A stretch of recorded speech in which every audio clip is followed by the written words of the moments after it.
पुणे शहर के मुंडवा क्षेत्र में भूमि खरीद के मामले में स्टाम्प शुल्क की चोरी सामने आई है। शुल्क विभाग ने इस मामले में मेरी अध्यक्षता में एक समिति गठित की है जो 7 दिनों में रिपोर्ट देगी।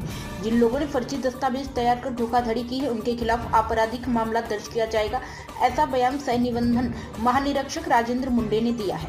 पुणे जिलाधिकारी की ओर से इस संदर्भ में रिपोर्ट सौंपी गई, जिसमें स्पष्ट रूप से कहा गया है कि भूमि लेन देन में अनियमितता हुई है। इस कारण उप मुख्यमंत्री अजित पवार के पुत्र पार्थ पवार की कंपनी के लिए की गई इस जमीन में खरीद में बड़ा वित्तीय घोटाला सामने आया। इस पर अजित पवार ने खुद के मामले से अलग बताया है, जबकि पार्थ पवार कल प्रेस कॉन्फ्रेंस कर अपनी भूमिका स्पष्ट करेंगे। रिपोर्ट में कहा गया है कि उक्त दस्तावेज के साथ संलग्न 7/12 उत्तरे पर भोग बटा धारक का नाम मुंबई सरकार दर्ज है और आगे लिखा है कि यह 7/12 रद्द हो चुका है। इससे स्पष्ट होता है कि संपत्ति सरकार के स्वामित्व में थी और इस दस्तावेज के पंजीकरण से पहले सक्षम प्राधिकरण की अनुमति या एनओसी की आवश्यक थी, लेकिन बिना ऐसे प्रमाण पत्र के पंजीकरण किया गया, जिससे गंभीर अनियमितता हुई।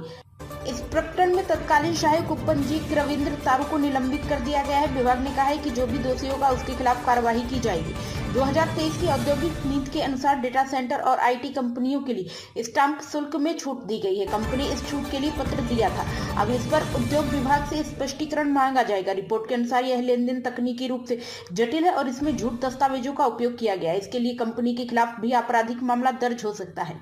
इसके अनुसार स्टाम्प शुल्क में छूट लेकर केवल 500 के स्टाम्प पर पंजीकरण किया गया। हालांकि रिपोर्ट में कहा गया है कि भले ही स्टाम्प शुल्क में छूट मान्य नहीं थी, 1% स्थानीय संस्था कर और 1% मेट्रो कर, कुल 6 करोड़ की छूट नहीं दी जा सकती थी। इस प्रकार सरकार को लगभग 6 करोड़ का नुकसान हुआ, ऐसे जिलाधिकारी की रिपोर्ट में उल्लेख किया गया है।